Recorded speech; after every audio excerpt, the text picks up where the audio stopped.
Testing. 1, 2, 3, 1, 2, 3. Guys, let me know if you can hear me.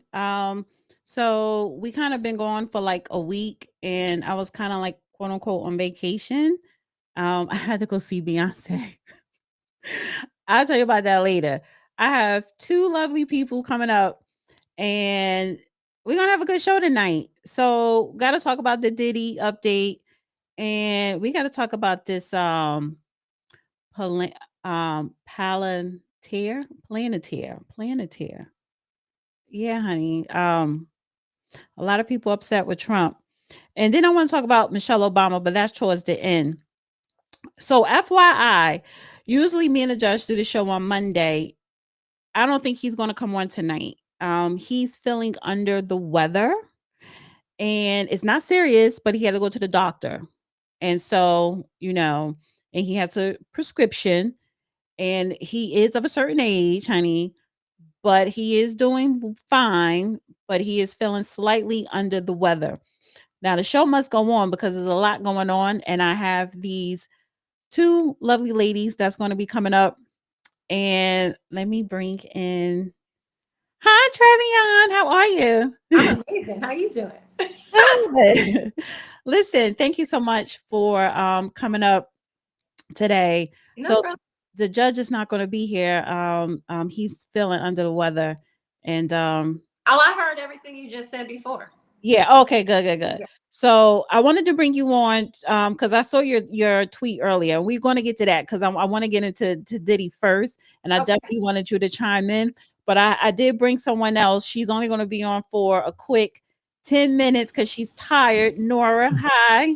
Hi, everyone. Hey, Nora. So Nora is in New York, and she went to the Diddy trial today. Okay.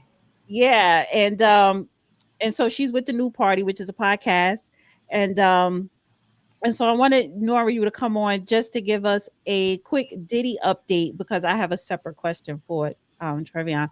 So I want you to give us a quick update. What happened today at the courthouse with the Diddy trial?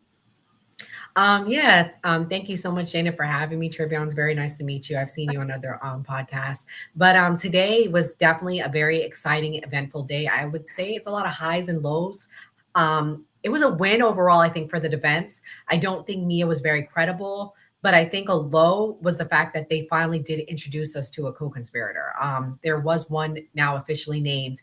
He's not testified yet, but what I'm gathering, they're in works to do an immunity deal with him. And that was what was his name? Sorry, Garcia. Uh, And who is was Mia? Mia is his former assistant. So Mia, it was Eddie Garcia. So Eddie Garcia, the co-conspirator, he was the security manager for the Intercontinental. If you recall, the Intercontinental was the video that was leaked where Cassie was brutally assaulted by him. Mia was his assistant from 2009 to 2017, and she alleges that he raped her 3 times. But today, there was a lot of holes in her story. The biggest thing that came out is that she continued to text him after her 2017 settlement of $400,000. She continued to text him up until his recent birthday in 2023, 12 days before Cassie dropped the bombshell lawsuit. So, I mean, if it pokes holes because the things that she was texting, it wasn't just, hey, God bless. It was, I love you. I'll always love you. I hope we can talk together. I'll always remember the good times. Hey, I had this dream with R. Kelly and you in it. R. Kelly was trying to rape me on an elevator and you saved me. He's always been my protector. So what was it? Did he rape you or was he your protector? It felt like she was lying. I'm going to be honest with you. And the whole time she had her head down like this. She talked really low. She couldn't look up. But then when she was reading the text messages, it's like a different voice came on. It was, hi, Diddy, hey. Like she had 2 different voices. It was very odd. And the biggest bombshell thing to me that came out was the last thing she texted him on his birthday. It was a photo. It was hilarious. It was Diddy dressed as Santa Claus. He had a gray beard and he was, without being graphic, he was holding his self in his groin area. And she was sitting to the side, her face blurred out in a little tutu. It was very sexual. And honestly, I was like, is this her? I was shocked. But they were like, Mia, is this you? Yes. So and then I said so you were able to see what did he look like? What did he look like? Any facial expressions? Because you say he looked a hot mess. Diddy, the sketch artist is not doing it justice. He looks worse in person. He's gained about 30 pounds because now he's sober and clean. He's very gray. I think as the days have progressed, it's like he's gotten grayer. He's like white now. He looks like Santa Claus. And he was sitting here the whole time. His mother was in the courtroom today. Justin also showed up. She was very serious. She looked very somber. She was dressed in yellow. She looked beautiful, but she looked like upset. And people were yelling things out to her when they were leaving. And she was like mad. I mean, every day they're going upset. And I understand it. It's hard to hear. But yeah, I mean, it was very tense today. And he definitely was staring her down. And Diddy stares you down too. He's like looking in the courthouse for people. And he also does this a lot. It's very bizarre. You know, I can't see you guys. I just see myself. Really? I can't see either or of you. There's nobody on this screen but me. I can see you and we can see you. Yeah, we can see you. I cannot see you guys. Did you want to go out and come back in? Yeah, that might be what she needs to do. I'll try that. I'll be right back. Yeah, because she needs to reset it. It might be a glitch. Yeah, because and people on YouTube could see her too, nice and clear. Yeah. How do you think? How did Brian Still do? Because he did the cross with Mia.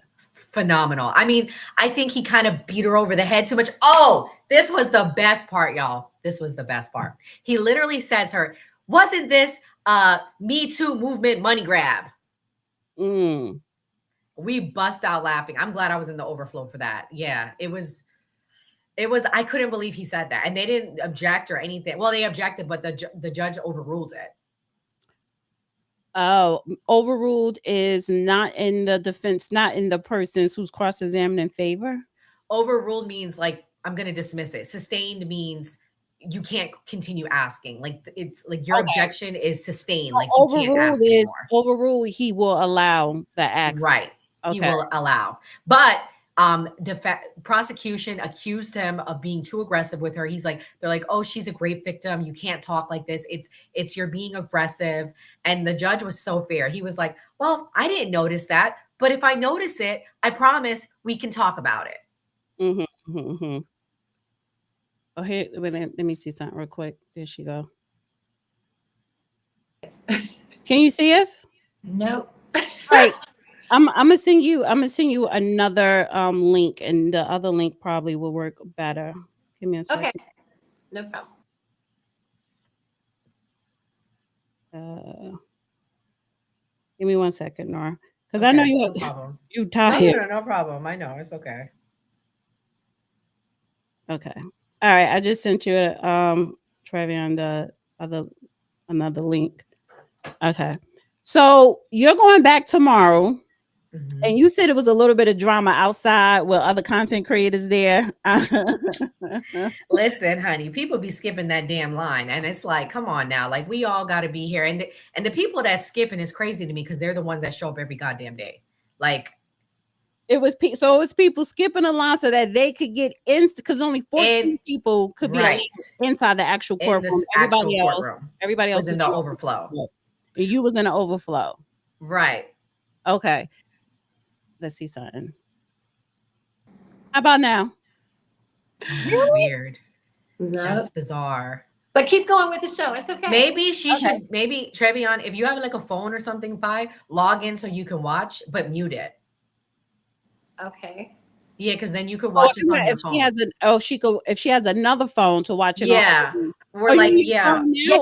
Okay, gotcha. Yeah. And then just mute it so it's no feedback. Okay. Yeah, so that way you could see and not just the blank screen. Yeah.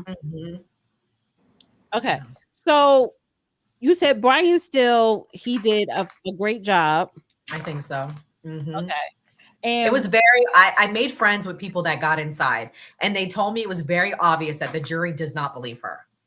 And she's one of the counts. So this is a good thing for Diddy. Okay. And you're going to be there tomorrow. Yes. Brian, my goal, pray for me. I'm going to make it inside. I'm getting there at 5 a.m. And now I know the rules. I know the game. So I'm going to make sure I get up in there because they kind of like overpass us. I'm going to ask, hey, are you here with the press? Let me get in front of you. Because if you're here with the press, it's two different lines. You're going to be behind me either way. Because what they did was I was kind of in the back and then they skipped me. Okay. Well, listen, thank you, Nora, for coming on and giving us a first hand take on the Diddy trial because you were there live. I'm coming back to New York the end of June to go to the Diddy trial towards the end. So I think it'll be a little bit more dramatic then. So yeah. So but I have my own personal views on what's going on. So thank you. And I will definitely call you tomorrow afterwards. Call and let me know what happened. Yes, I will. All right, ladies. Thank Okay. you. Pleasure to Thank meet you. you. Nora. Bye. Go get some sleep. Go get some Yeah, sleep. yeah. I'm going to go get food and then sleep. All All right. right. Bye-bye. All right, Trevion. Yeah.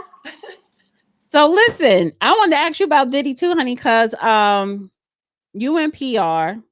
The first question I want to ask you about Diddy is your overall take so far. My overall take right now is Diddy's defense team is doing amazing.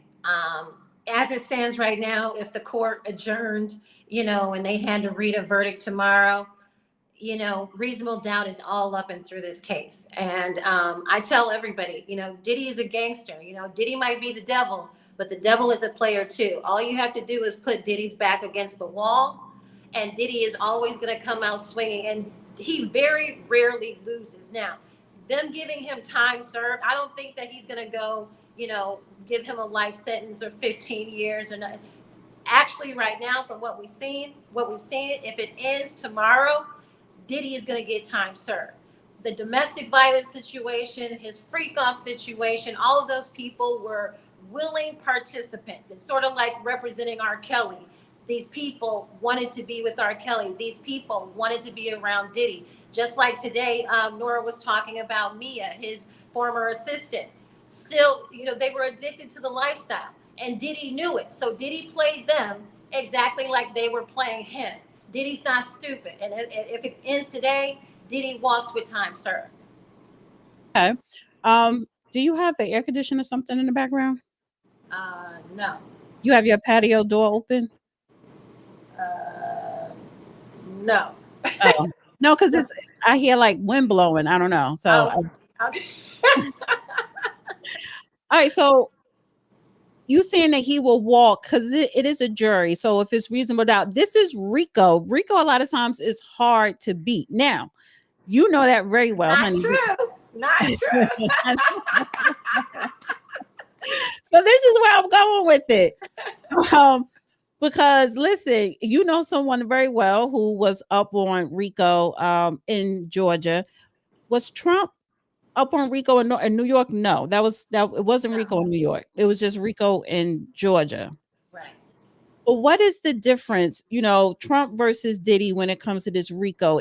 I know there has to be some similarities and some differences. What would be some of the similarities you would think between Trump and Diddy's RICO? I know it's two different states, two different accusations, but RICO is RICO, So do you think there's any similarities? First of all, I've never heard of a one-man RICO. That's where I think this prosecution had gone wrong. They've got 8 charges, I guess, against Diddy. They've got to prove 3 of them. Right now, I think the difference in between Trump and Diddy, in Georgia, they actually could put together co-conspirators. Diddy's case, it's a one-man RICO. That's the real difference between this situation. And the word RICO and this RICO charge, they just throw it out there because it can mean anything. So they do it in order to try and encapsulate some charges that will meet that charge. But in this case, a one-man RICO, it's almost never heard of. And I look at those charges, that RICO charge that they put against Diddy, this is something that's bigger than just the case against Diddy. You don't throw a one-man RICO out there because a man is freaky and people wanted to be around him and he paid for it. What are you going to get him for? Solicitation, and you put that in a RICO? It's a sad case, but as much as I do not approve or condone of Diddy's behavior, at the end of the day, this warfare against Diddy is something bigger than just these charges that they've drummed up. Right. And so, it seems like when you have these type of prosecutors, mainly Democrats under a certain administration, that they position in these different states going after certain people for whatever the reason, because I think the rabbit hole with Diddy goes a whole lot deeper. If he is, because I did ask the judge this, if he is found guilty on the RICO charge, and if he has a trust set up for his kids, that could break your trust. So a lot of times that's where a lot of people put their money, their wealth, and set up a trust, and they're able to go and break the trust, take his money. He could possibly end up broke and bankrupt, and his kids won't have anything if he is found guilty. So this is kind of serious. But like you said, that you never heard of a RICO as just a one man. Nora mentioned earlier that a lot of the prosecutor witnesses are taking, what do you call that, immunity, so Yes. that they will not be a cold, Co-conspirator. Yeah. right, along with him. So, and I find that kind of odd, because it seems like they just want him and they don't care about nobody else. But RICO means an entity, an enterprise of multiple people involved doing something illegal for Enterprise profit. being the key word. So, you're absolutely right. I've been through this before. If you look at the situation with R. Kelly, he didn't get charged with a RICO, but at the whole monopoly in these warfare law cases, and I'm a witness to being one. I know what it means to have the judicial system, put a case of warfare on you. And Diddy is dealing with that, and R. Kelly dealt with that. R. Kelly's, accusers that came out after they signed NDAs and took $1 million a piece, and the money ran out. You got, Jim DeRogatis and Lifetime coming at them saying, hey, we'll give you $50,000 if you do this and if you say this. Well, their money's gone. Of course they're going to take it. But all of these parents were involved in this situation, even though when I worked for R. Kelly, all 5 women in the house were legal. They were getting shoes, dogs, wigs, everything that they wanted. They all had the lifestyle, until it was that, hey, Kim Fox got in trouble with, I am not killing, Black, whatever his name, and Jussie Smollett. She got in trouble with Jussie Smollett because she gave him a donation. She had to take the, heat off of her. What did she do? She turned around and she, put this case on R. Kelly to get the heat off of her. And so when everybody gets a whiff of it, he's bleeding in the water. Here come all the sharks. So you've got everybody now, including Sony, including Arista, everybody that he had a song on a publishing deal or a record deal. All of R. Kelly's catalog has now been, upheaved from him. And this is exactly what they're trying to do with Diddy. But again, I will say it, if there's anybody in this industry that's smarter than the industry because he learned from the industry, it's Diddy. I've been around Diddy. I've been to his parties, the public ones. I know who Diddy is, and I'm going to almost side with him to win this case, not because of the bad, but because of the bigger bad that comes against these men who have these enormous catalogs worth billions and billions of dollars. And that's what we're saying again in the Diddy case. Yeah, because when he's throwing the all white parties, especially when you talk about industries around the Grammy awards and stuff like that, a lot of corporations sponsor these. When you talk about Ciroc or Deleon, record labels, there are a lot of corporations that sponsor a lot of these Diddy parties that they're claiming a lot of these illegal acts were taking place.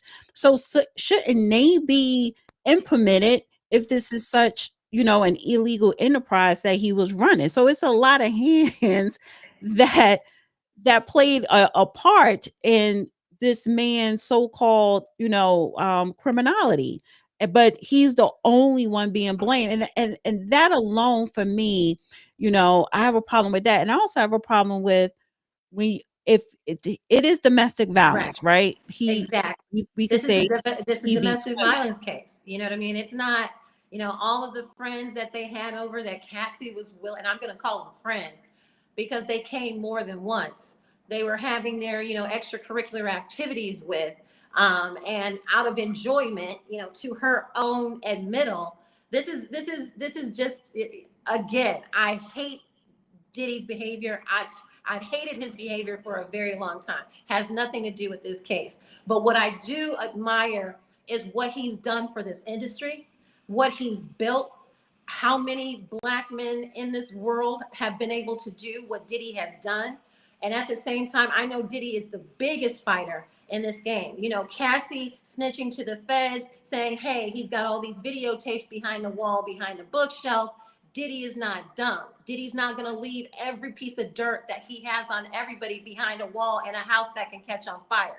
So I guarantee you, should Diddy go down, and they all need to reevaluate this situation. All of his friends have not called to check on him. Everybody who was involved with radio silence. Mary J. Blige ain't even coming up and say, Diddy, keep your head up, which I think is more bogus than anything. Mary J., you're wrong. I'm just going to tell you, you're wrong about that, because no matter what, a friend is a friend.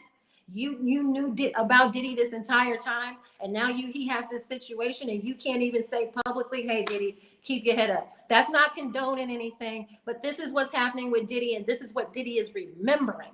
So should this go down with Diddy, trust me, as somebody on a PR scale, Diddy's holding the best for last. He's the biggest gangster in the game. He learned it from all the gangsters. He collected dirt on all the gangsters, and his children walk in and out of that courtroom every day knowing their daddy has dirt on everybody. So I'm going to put my cards on Diddy. Not to say that he's not going to do a little bit of time, but I'm still going to put my cards on Diddy.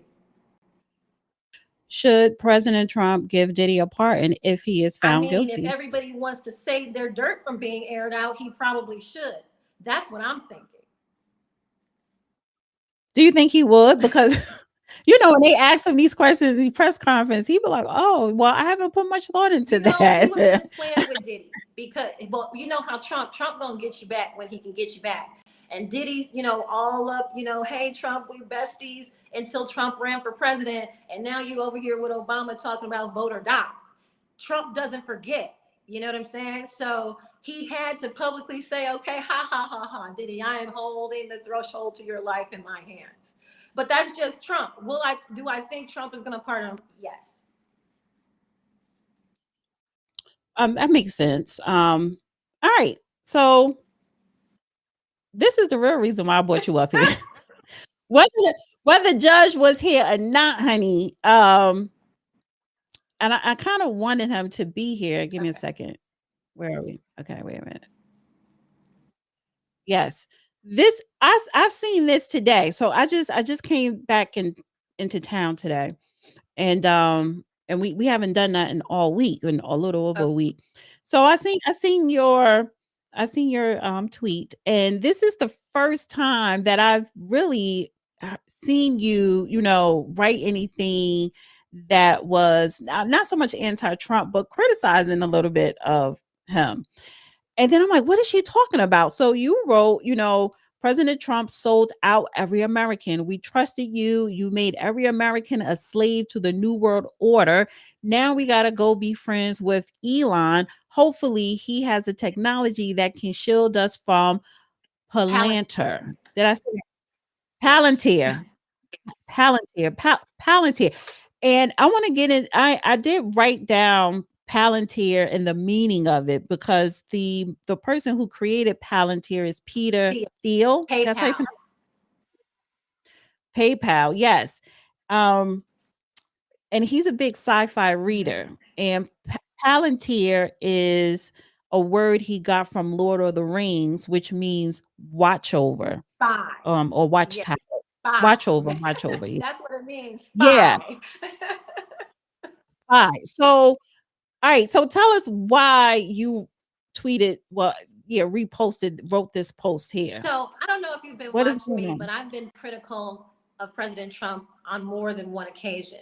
You know, I ride with President Trump, put my life on the line with President Trump, but just because people you rock with, you know, whether it's your mother, your brother, your sister, your cousin, when they're wrong, you have to call them out when they're wrong. And Trump is definitely 100% wrong in this case. And he should know himself better than anybody. When you give data and power to people, what happens? They stole the 2020 election from him with that same energy. So, you know, Palantir, it was an evolution of a bunch of different companies. I think they started back in 2003. And, you know, they were a CIA funded venture. Now, this is that's number one. And it was originally supposed to catch fraud on PayPal.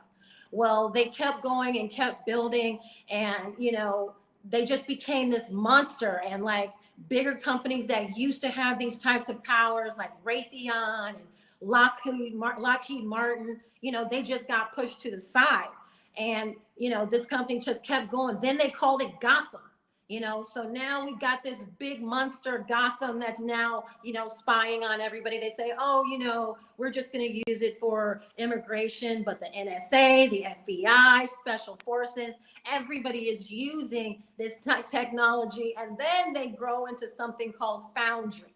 So it's like this. And now, mind you, they've been getting billions and billions and billions and billions of dollars from the government, but everything they do is classified. So we can't even see what the dirt that they're doing. And I always say, people, you know, Trevi, you know, you're pushing the button too fast. You know, you got to trust the process. Hell no, I'm not trusting the process, because I've seen what happens when you trust the process. Y'all got killed by COVID, by your government. The same people who wanted to trust the process of your government, they killed you. Okay, and now you're finding out that they killed you, or they ruined your liver or your heart or your brain or your blood cells, or changed your DNA. You want to keep trusting the process? No, I'm just like Trump. I don't trust nobody when it comes to government. And so now we're going. These people haven't had a normal bid like other contractors that want government contracts. These people have not even gone through a bidding process. They just keep getting money, keep getting money, keep getting money. And so then they go public, and then it's like, okay, lo and behold, at the different rallies, I remember seeing Palantir on some of the, you know, jumbotrons. And I'm like, I never looked it up until we hear this story. You know, Trump administration gives this deal to Palantir. Yeah, there. And so it's like, okay, now I'm going to have to call President Trump out, because the man that we trusted to keep our civil liberties and our freedoms intact has now given it all away to a company called Palantir. My question is, what's in that contract? What's in that deal? If we, the people, are paying Palantir, if they're getting our tax dollars to build this conglomerate of spy, you know, technology, we need to see what was in that deal. We need to now unclassify everything. Don't tell me, oh, we can't do that because, you know, it's how we catch illegals. It's how we, you know, predictive policing. So basically, Palantir is going to be a company that tries to predict if I'm going to commit a crime before I commit it, and come and get me before I've even committed a crime. So everybody who needs to just, like, you know, everybody needs to wake up in this situation. And I will say it over and over again. We need to make Trump so fucking uncomfortable with this policy that he rescinds on this deal.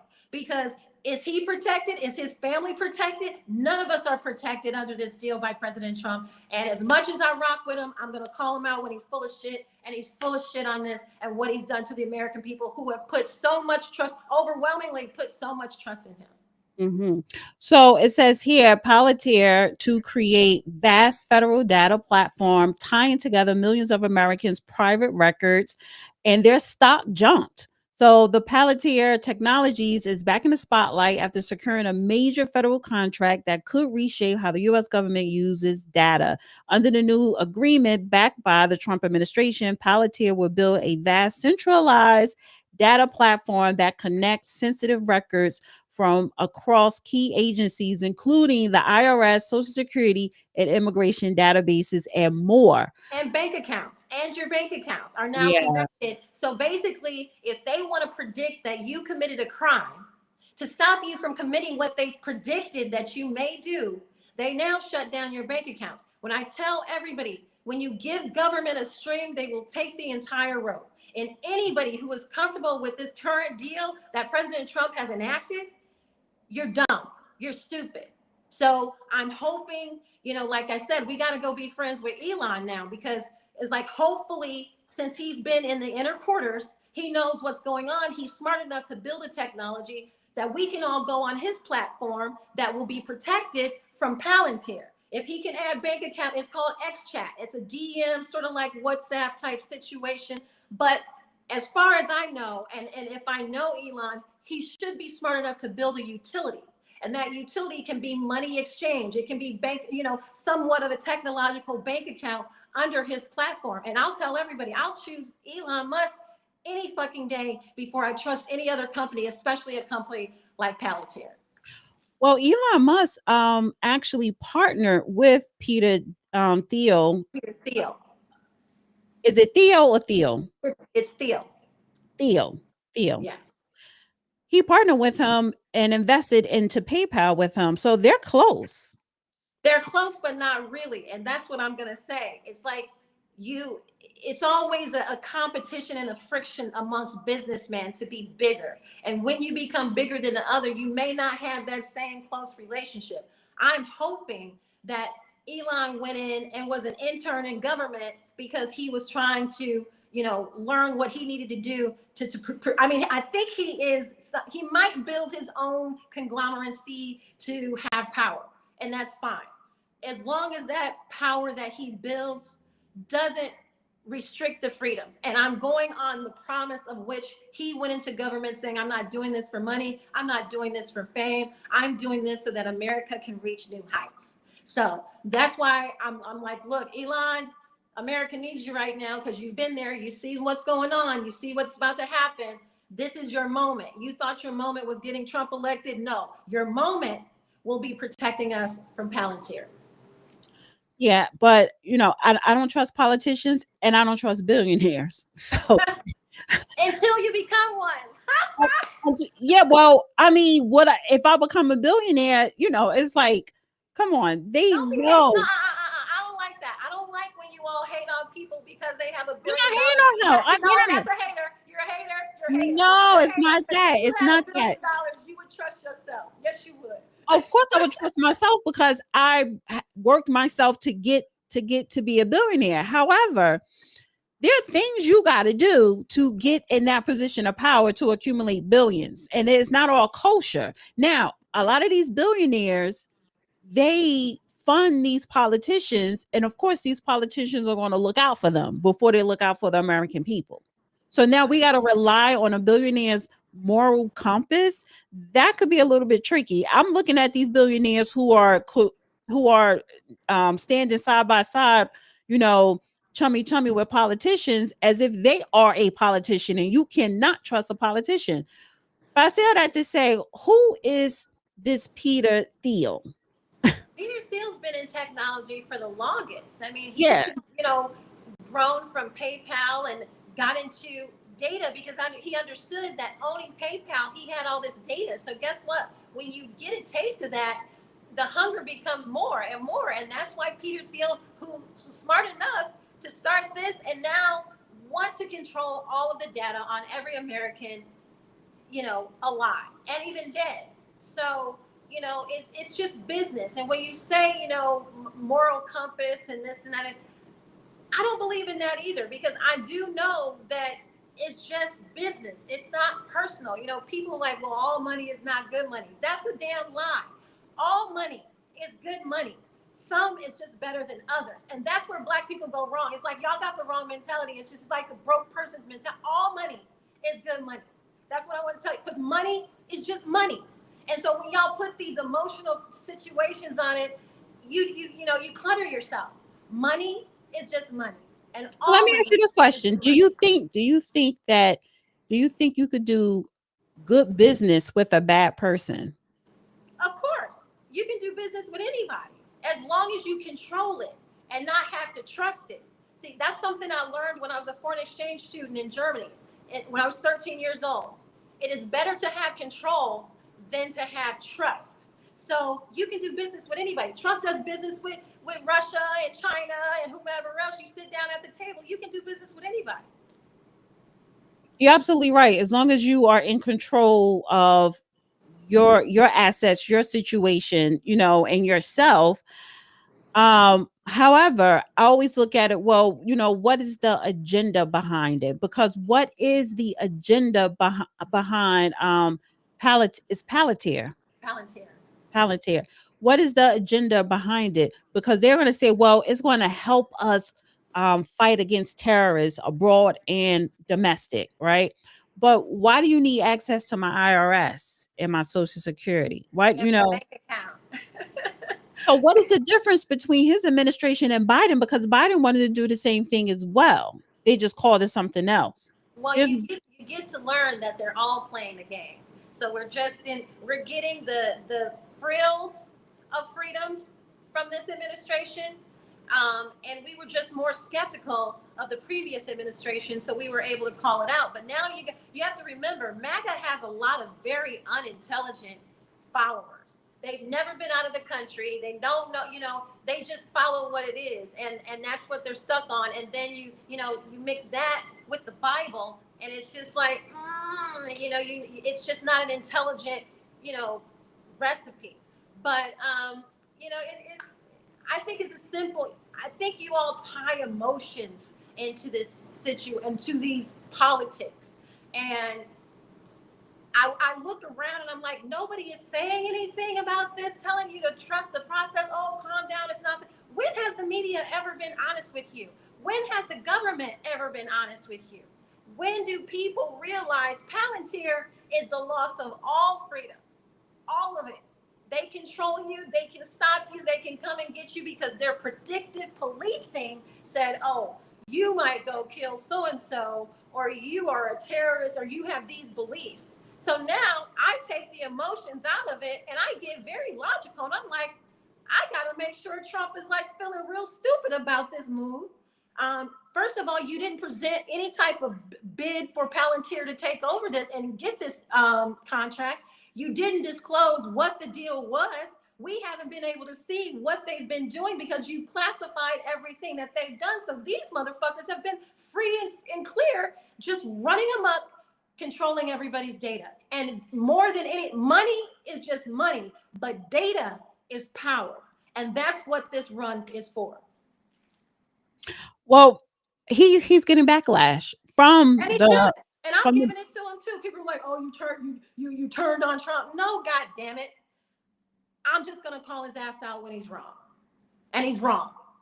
and it's a MAGA base, and there are some podcasters. I think it was the Hodges twins. The Hodge twins, yeah. The Hodge twins. They mentioned it as well, but a lot of people are not talking about this because they're scared, and that's why America keeps losing its freedoms because of people who just don't talk about it and just let it go.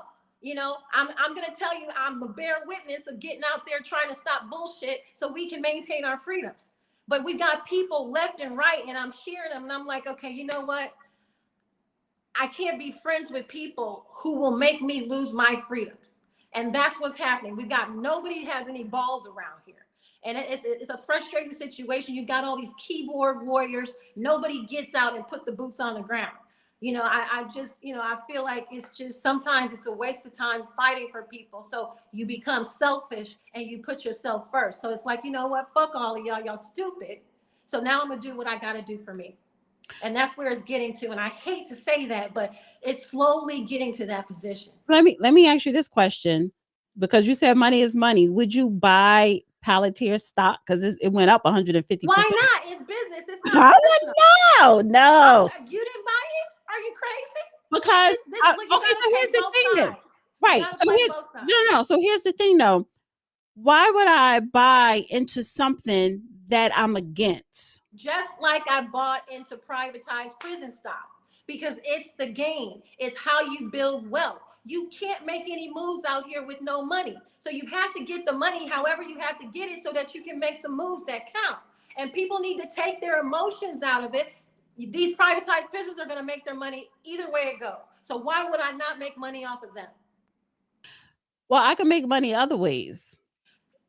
Money is I money again. but this is what I'm saying. No, this is what I'm saying, because I'm not against people making money. But Right. if the American people, the people who buy the stock, right? Because that's how they say, oh, this stock is doing good. But when you buy into certain stocks, you're going to get more of whatever they're selling or pushing out there. So I could buy gold, I could buy anything else that's still going to make me money. I don't have to buy into this particular company if I don't agree with their policies or what they're doing. So, but I hear what you're saying. I would never, me personally, I wouldn't buy into prison stocks, even though it's always lucrative, because of the whole policy and how, they run things. But there are other things, there's other stocks out there I could invest to make money. So it's a million and one ways to make money. I don't have to invest in a company that I don't believe in or that I think is going to do more harm. I just look at this to where, because again, like you're saying, they're collecting our data, which means they are analyzing our behaviors, what we do online, how we spend our money, how much money we're making and putting in the bank and taking out. And that is a problem. But it seemed like that we are moving forward in this new world order, and it's not Republican, it's not, no one is not going to stop it. I don't know if somebody got holding something over Trump's head, because this is not what he was running on. He was actually running on the opposite. Exactly. So you have to realize that this country is a very capitalistic society. And I am an equal opportunity capitalist because I understand exactly how things work. And that's what I need you all to understand. When you can't beat certain forces, you go in and you make your money off of them so that you can build your own force. And you have to know that wealth is something that you can acquire on things that you don't agree with, so that you can get out and build something to fight against it on your own terms. But without that money, you don't have a voice. And that's whether if you're going to run for office, it doesn't matter. You have to build that wealth in order to get the respect for your agendas to move. And that's what I'm on. That's just what I'm on. No, I respect that. I want to play this clip here because after I saw your text, then I started Googling Palantir, and then I came across this.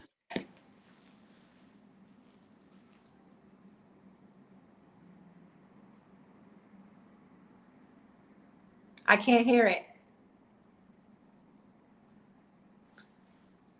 You can't hear it? Mm-mm. Wait a minute, see. All right. Can you see me or no? You still can't? I can totally see you. Okay. Second, just like Can you hear it now? Mm-hmm.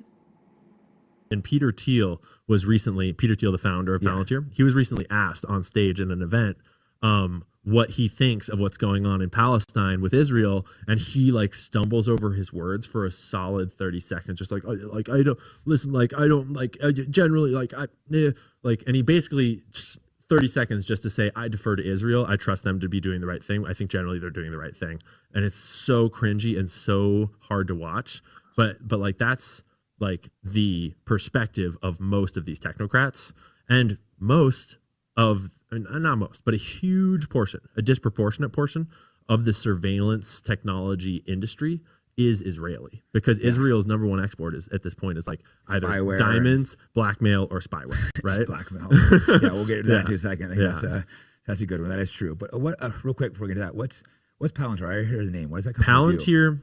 So Palantir is this new boogeyman that is a boogeyman, but it's representative of this bigger industry. But Palantir was founded by Peter Thiel and Alex Karp, and there was a couple founders. Joe Lonsdale is one of them.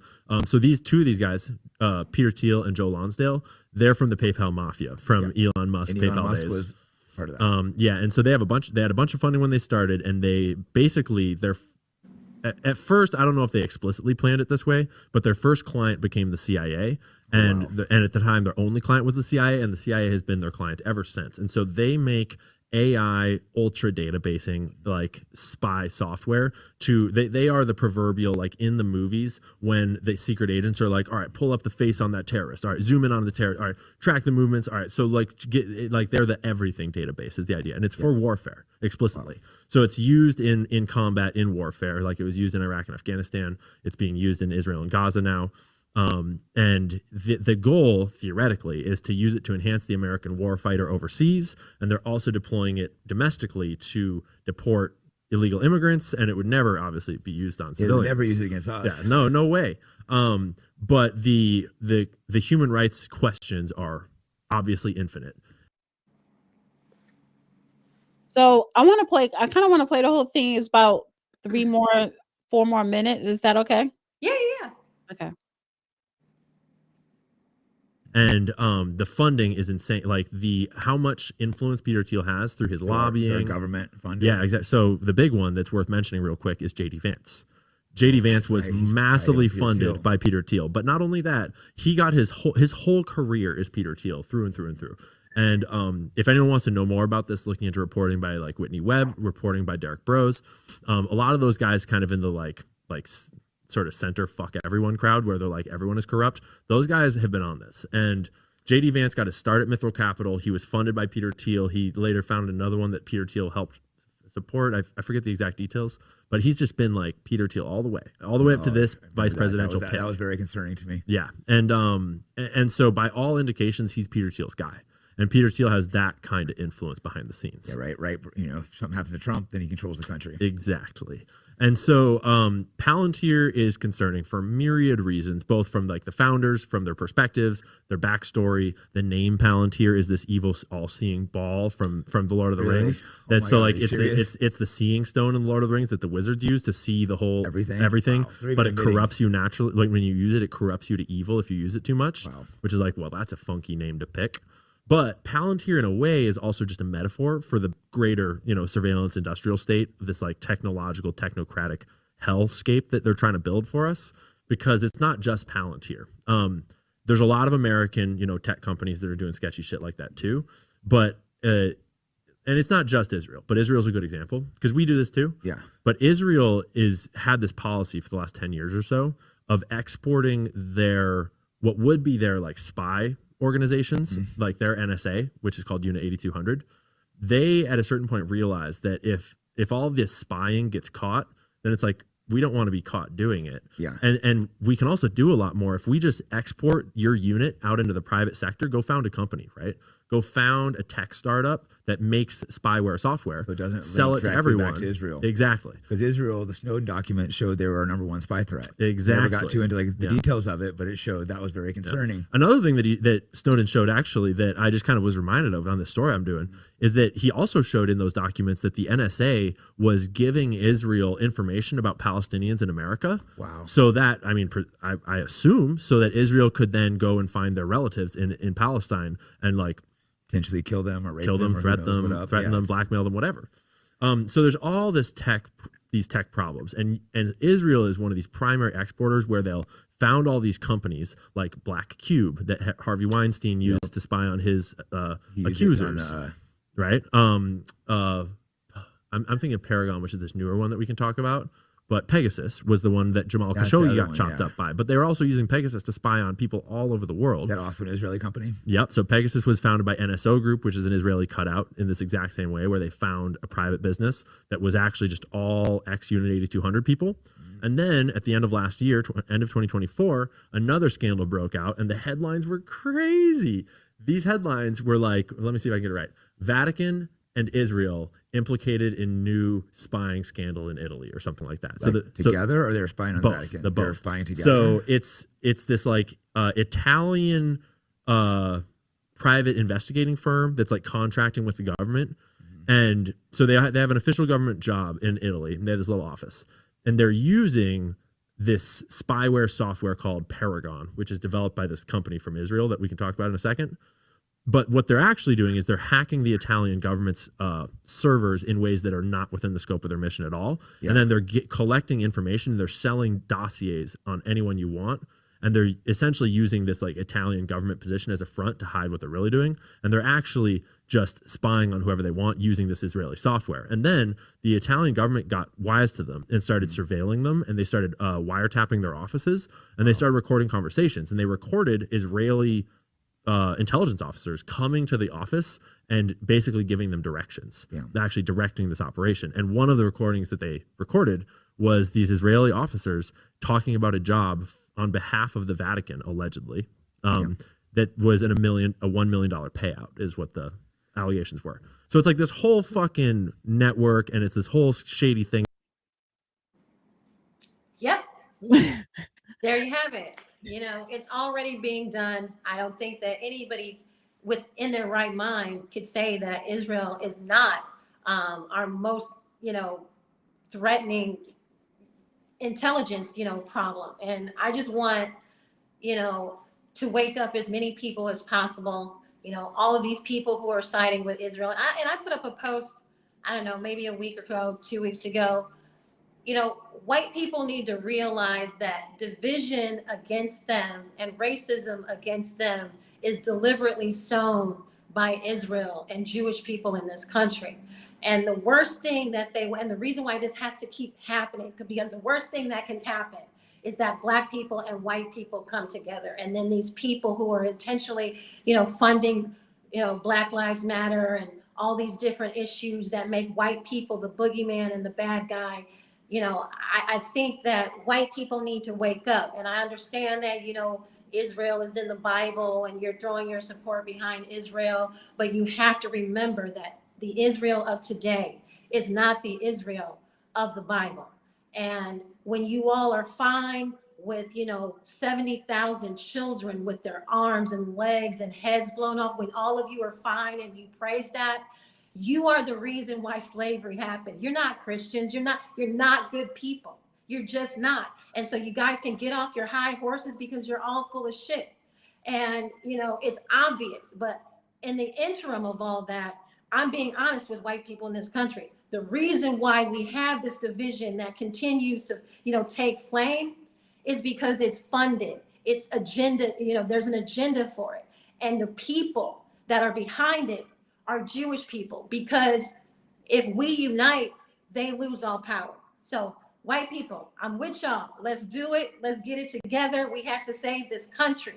And there's a problem coming from a foreign agent that's funding all of our politicians. I wish that they would just designate AIPAC as a terrorist organization and we get rid of every politician that has dual citizenship, because this should be America first and it should be American only. And the longer that you guys throw your support behind Israel, you're going to lose this country. I do have a super chat I want to bring up. It says Peter Thiel. Yeah. I'm saying, is it Thiel? I thought it was Theo. Yeah.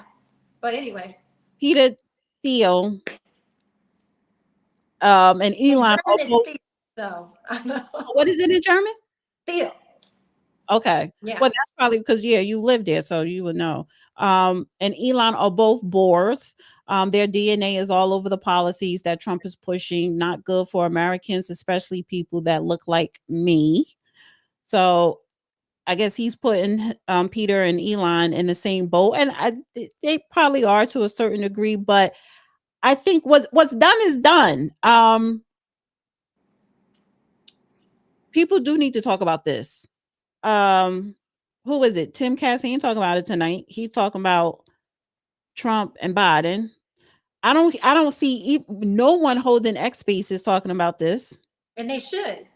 But they, like I said, all of these influencers on X, that's their whole life. They're just influencers. They do nothing outside of this X space. So they have to hold on to their livelihood. I know people who depended on X so much, and then X defunded them and they couldn't pay their rent. They sit on X all day and post and post and post. And eventually when you get your numbers, then the administration comes to you and say, hey, stick with this agenda. You can put up a page with 14 different, you know, conservative influencers on X, and they're all pushing the same agenda. The way they were looking like stupid monkeys dancing outside the White House with the Epstein files. You know, it's just, it shows that even the people who, you know, conservatives follow, they're on agenda-based payroll. So, I'm going to talk about it because I'm about it. I'm really about that life. So when people want to say, oh, how could you, switch up on Trump? I didn't switch anywhere. He's wrong. And we believe that he would do just the opposite. So he's going to hear from me every day. Yeah, I mean, I think that, if you really a friend to someone or you really support someone or down with them, you want to tell them the truth, whether it goes against what they believe or not. So I don't like a whole bunch of yes people. And I think that's the problem, going back to Diddy real quick. That's the problem. They were all yes people because they wanted to be they want to be in the in crowd, part of that lifestyle, so they were just all yes, yes, yes, yes, yes. And they probably did enjoy it. So, They did. Every last one of them. They I think Cassie enjoyed it too. Oh, she was the biggest come up. You know what I'm saying? Like, she was the biggest come up. And, people saying, well, she was groomed and this and that and the other. I'm going to say that this is like, y'all keep giving these whores of the industry sympathy, saying they were groomed when really it was the lifestyle. And you all know that. We all have girlfriends that will, sit up and post up to find the basketball player or the rapper, the girl that works at the hotel desk, giving the key to the girl to go into the player's room. It exists, which is why I was the only woman representative for men during the Me Too movement, because I know the game. And I can see a whore when I see a whore. You know what I'm saying? So it's like, y'all need to get, like, realistically speaking, Cassie was there for the lifestyle, the money. You can see through her communication, she was enjoying it. That's not a grooming situation. That's a convenience situation. And I have absolutely no sympathy for that, nor her parents, because the parents are always involved. And you always saw the things that we don't. We're not, so you kind of, what's really behind the cameras, what the truth really is, Right. that will probably never get out. Right. Thank you, Trevian. I do have something else, but I was going to do it by myself, but I don't know. It was about Michelle Obama. Let me hear about them. All right. So because she's receiving some backlash, right? Wait, let me share this. All right. This is from her podcast, right? That she has with her brother. Right. And they were she had a guest. Oh my God. Eric Holder's wife, who is an obstetrician. Right. Is it Sheila Malone or something like that? And so she's talking to her about women reproductive health. Many men have no idea about what women go through, right? We haven't been researched, we haven't been considered, and it affects the way a lot of male lawmakers, a lot of male politicians, a lot of male religious leaders think about the issue of choice as if it's just about the fetus, the baby, but women's reproductive health is about our life.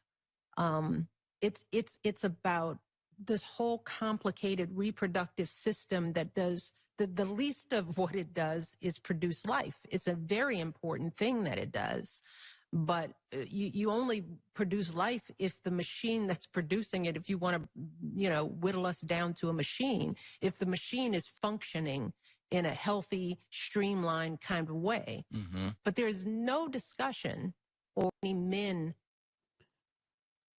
So I'm a kind of, can you hear me? I can't hear you. Oh, you muted. Okay. I was wondering. Next door, they're having a party and those jumping things, they have those. Oh, so okay. That's what you hear, that blowing. That's the people next door. Oh, okay. So okay. Okay. So you just mute up real quick. So I'm gonna defend Michelle Obama here. Because I understand what she's saying, that it's not just about getting pregnant and having a baby. It is about the whole reproductive system in a woman that's not being researched, that's not being studied. So, so that we can function of course, giving birth, but in other, in other areas as well, have proper periods, or when I guess, fibroids and stuff like this. It's a whole bunch of things. And because I actually went to the podcast and read it listened to it kind of all the way through. So and which is true when we talk about the healthcare industry, women are least likely studied. Maybe when it comes to in vitro, and that's very expensive, but women are least likely research and study when it comes to our health or reproductive health. But what do you think with that? Oh, unmute. I think that women are intentionally not studied for the simple fact that women are intentionally poisoned to cause these different, health outcomes. Number one, birth control. Birth control is the death of women, whether women want to look at it or not, and they think that it's the best thing for them. Birth control is death. When you every day defy the very anatomy that you were put on this earth to be, and you crush it every day, trust and believe you're going to have some side effects. So these birth control companies don't want these studies, because it's going to turn out that the bottom borderlining cause of all of these women problems is birth control. So for me, I've known that I've never taken birth control in my life. And then I have, family who, started birth control, and when they had the patches, how it made them gain weight, how it threw off their thyroids, and eventually you're going to have the fibroids, you're going to get the breast cancer, you're going to get the, uterine cancer, because you made the decision to disrupt your God-given body every day for 30 years. That's your fault. Now, the business part of that is these people and the hospitals and the gynecologists and the obstetricians, they benefit off of these illnesses of women that have these outcomes. So no, we're not going to get it until women make a decision to stop destroying themselves and allowing these things to enter their body because they want to go out and be free. You know what I'm saying? So that's my opinion on it. And in my opinion, that's the bottom of the situation. Like, I'm not going to give women excuses. Oh, there's not, studies on this. You know what there's studies of? You putting that in your body every day and killing the whole being that you were put on this earth to be. So that's how I see it.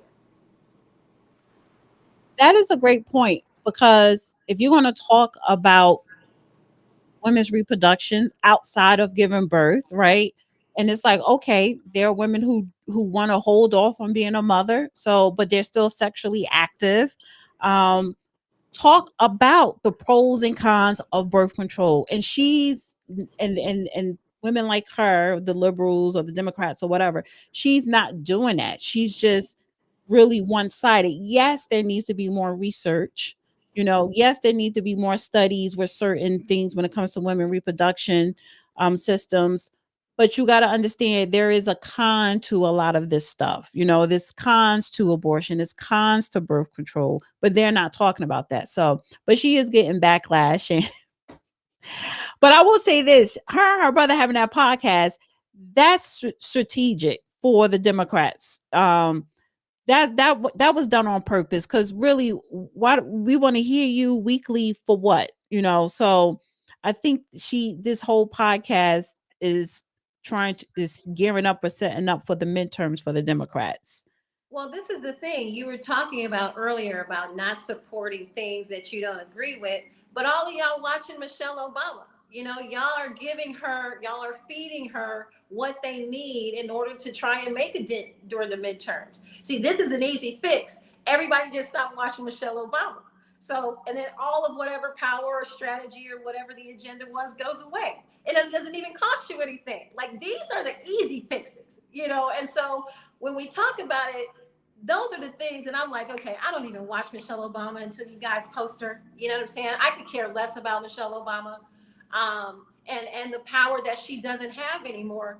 Y'all keep giving it back to her. So that's why I'm like, y'all can fix it, but y'all the culprits in the Michelle Obama strategy. And I'm like, don't be the culprit. It's free. It's Well, free.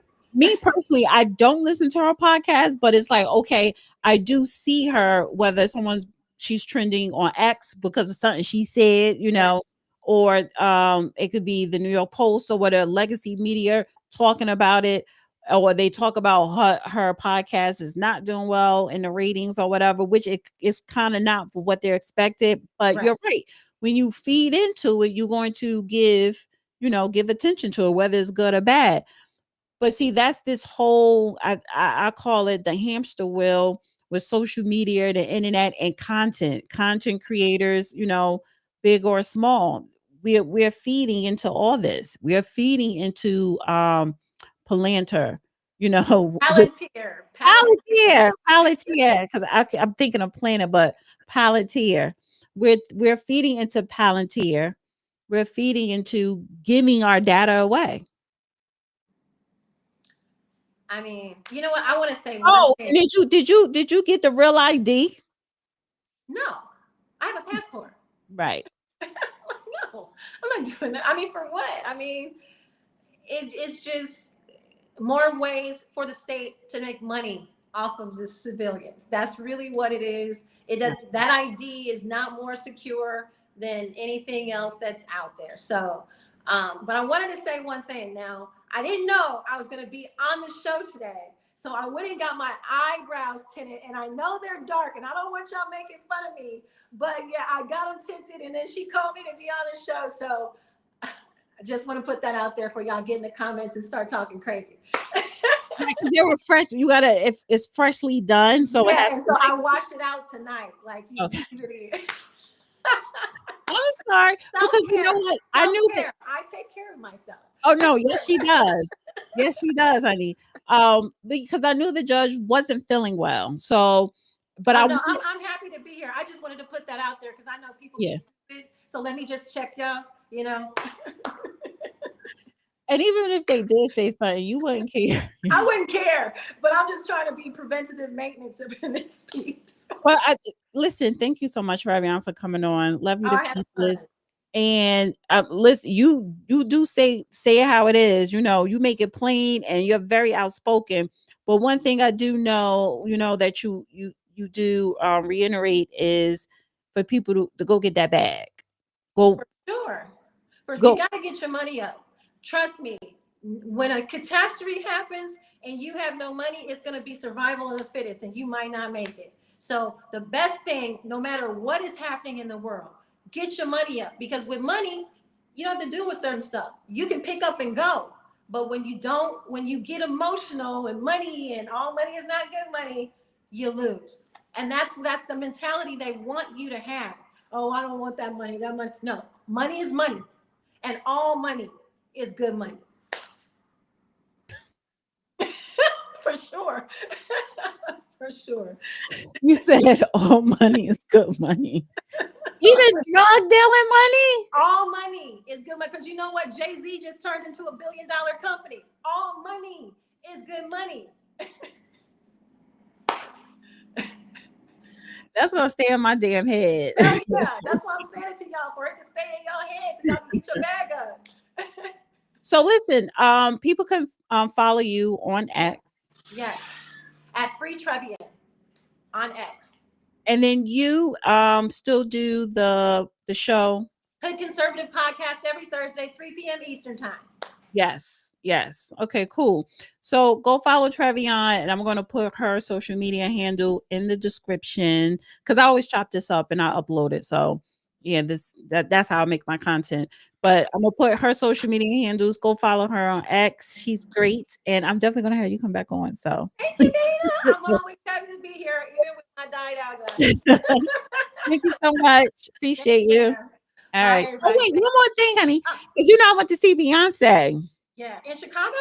No, in New York. In New York, okay. I went to the last show at MetLife, and I said I wanted to go to Paris and see her, but I didn't plan properly for that because I got to get my passport or whatever. But anyway, you don't have a passport? I had it and I lost it, so I had to submit a form stating that I lost it. So now I got to get a new one, reapply to get another one. And I procrastinate a lot. So it's like, I got to do it. I have to do it. But I flew. I don't have the real ID, but they let me go through. It was just like, yeah. And that's how they was looking at you like, all right. Because everybody, majority is just like, whatever. They're not going to throw that. But I wanted to ask you, any tea on Beyonce? Like, because I'm a beehive, honey. She's fabulous. You know what? I really don't get. The only thing that I have a problem with Beyonce is them being a payola game for Cowboy Carter. Definitely not the best country album. Definitely not the best country songs. But Trump won, and now America is in. The flag is in. The Star Spangled Banner is cool. And so Beyonce jumped on that bandwagon, and now it's all things country. Beyonce she's from Texas. That's about all she can say. Because all of the footage that we've seen of her growing up, not one cowboy hat nor any cowboy boots. Her mama was a hairdresser and was into designing clothes. Y'all wasn't out on the farm. So I thought she disrespected the country music industry.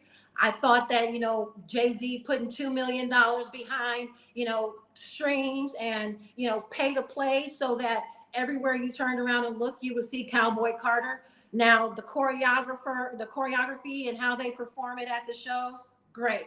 How they put on a show, great. But how she got to these awards, it was fake. It was payola. I know the music industry better than a lot of people. They paid for the streams. They paid for the promo. They paid for it all. And country music, we'll never forget. So just remember that.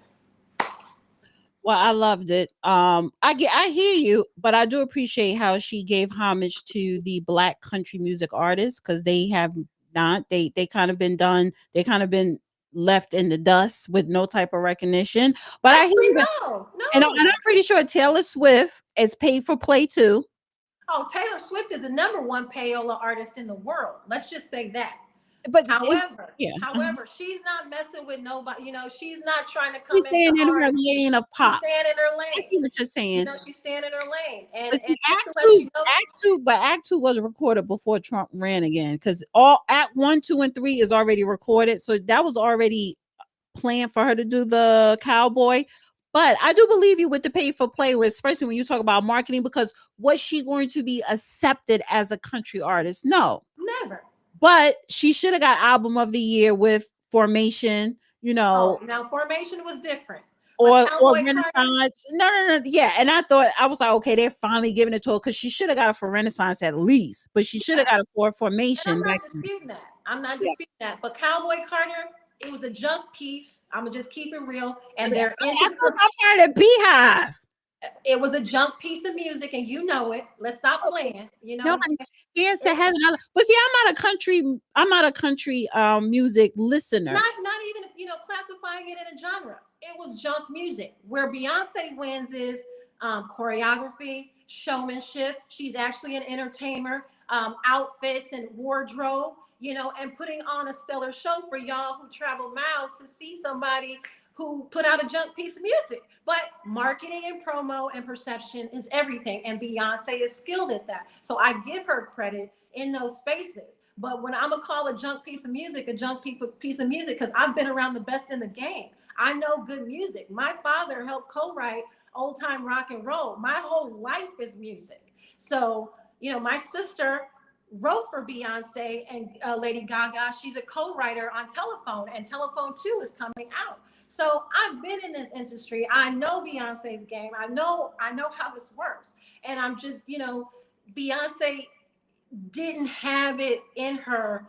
She could have still done country wardrobe and show and blah, blah, blah, but put out a better piece of music. I hear you. But that last Kanye song that dropped, honey, that was a hot mess. No, that song was, trust me and believe, you're going to hear it everywhere you go this summer. And y'all have to know that Kanye is that energy. He's that animal. He's going to say the things that you're not supposed to say just to break the confines of not being able to say it. The beat was super dope. You can't even lie. The beat was just killer.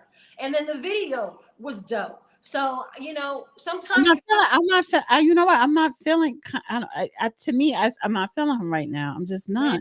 so you don't have to feel it, but I'm I not will feeling tell it. you right now, this is what I'm going to say, and a lot of people may not like it. We haven't had a black leader since Malcolm X. And I'm going to tell you that Kanye West is the newest black leader that we could have, period. Tavion, girl. Yes. That And this is the thing, that if I would. something was to happen to him, you would be the one to say, you know what? No, absolutely not. No, no, Enough. girl. I promise you, Kanye No, West is the first black leader we've had. absolutely not. Absolutely not. Yes, he Absolutely is. not. Yes, he is. Y'all got to wake up to it. If you just open your No, mind. wait, today. No, I'm gonna stay asleep on that one. No, no, no, no. No. I'm gonna stay asleep on that one. I can't. I can't. Yeah, I'm telling you. I'm telling you. Listen, there's a lot of people that do echo your same sentiments. I'm not doing it. I never would Okay. do it with him. But he is a brilliant producer. I will say that. So a lot of artists, I think, still begging to have him produce some songs. So Yes. yeah. There's nobody So that's going to tell him no. It's just they all have to be quiet until the Heil Hitler things calm down. But it's just going to be the number one song of the summer. Everywhere you go, you're going to hear it because they took it off of all streaming platforms. So when they did that, everybody had to watch it on social media. He had 900 views in 48 hours, beating Taylor Swift, beating everybody. 900 million. When they saw that, they had to take it off of social media because it was giving him too much power. Yeah. And that's the bigger thing right now. Kanye is the freest black man in America. Well, he's an influencer, but He's he the freest black he man. ain't no goddamn leader, honey. He is the freest black man in America, teaching every black person in America how to be free. And y'all don't want to accept that. No. It's okay. But that's what Kanye West is teaching everybody. And matter of fact, he's bringing He dancing around a naked snow bunny. First of all, let me just tell y'all, that was Bianca's thing. That wasn't Kanye. As you see, when she's not with Kanye, she dresses like that. Because she's an architect, designer. So her lifestyle was to one day be able to walk around free and naked. And y'all keep blaming Kanye for that. No, that's Bianca. You got to tell your white girl, put some clothes on today. That's Bianca's freedom. Just cover the titties up or something. So, but either way. And then it's her, she's got to compete with, the ex. So it's like, look, Yeah, I think they're in competition on who could be the nakedness. So, but anyway, listen, thank you, Trevion. I really appreciate you coming on. I'll talk to you. All right. Thank you. See you guys. Bye-bye. Thank you, guys. Oh, honey, I got my eyes checked this weekend. I went and got my eyes checked this weekend, and I bought 2 glasses that came up to the price of a brand new iMac. And I should get it in like a week. It's going to be mailed to me. So yeah, listen, thank you guys. And I want the judge to get well, but I had to come on and do some type of content. But it's funny that nobody is not talking about Palantir. I know I'm saying it wrong. Palantir. No one's not talking about it, but that's all right. But anyway, thank you to Nora. She's down in New York, honey. She flew up from Florida. She's in New York at the Diddy trial. Thank you to Trevion. She's been in the industry for a very long time, so she knows what she's talking about. And not just entertainment, but in politics, behind the scenes. So thank you to her. And I'm going to see you guys live again on Wednesday when it's Dana with the data, right? Even though I'm here by myself today, but I'll see you guys again Wednesday. And then I'm gonna go back to the panels this Friday. And if the judge is feeling better, he should be doing his X Space tomorrow night on Tuesday. So yeah, thank you, Jerome. Thank you guys. Please like, share, comment below, and I will see you in the next video. Have a good night. Bye.